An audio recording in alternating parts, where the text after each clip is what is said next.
ونصلی ونسلم علی افضل الرسل والانبیاء۔ میرے محترم سامعین اور ناظرین، اللہ کے فضل سے ایک بار پھر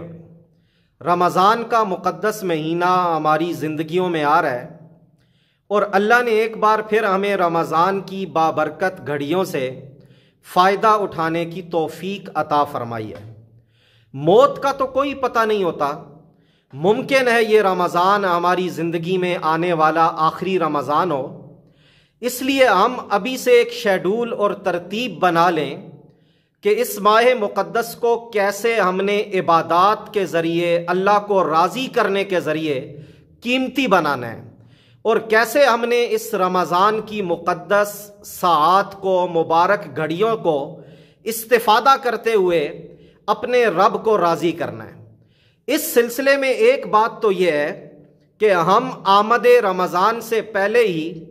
فرائض و واجبات کی ادائیگی کی ترتیب بنا لیں، ذمے میں قضا نمازیں ہوں تو ان کو پڑھنا شروع کریں، اور گزشتہ سالوں کے روزے اگر کسی وجہ سے رہ گئے ہوں تو رمضان شروع ہونے سے پہلے ان کی قضا بھی کر لیں، تاکہ رمضان کا چاند نظر آنے سے پہلے ہی گزشتہ سال کے قضا روزوں کا حساب بے باک ہو جائے۔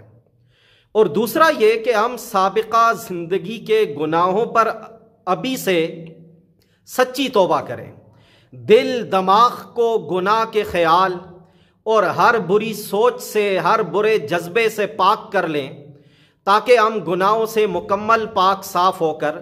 آنے والے رمضان المبارک کا استقبال کر سکیں، اور خوب ذوق و شوق سے کچھ نیکیاں ایسی کر لیں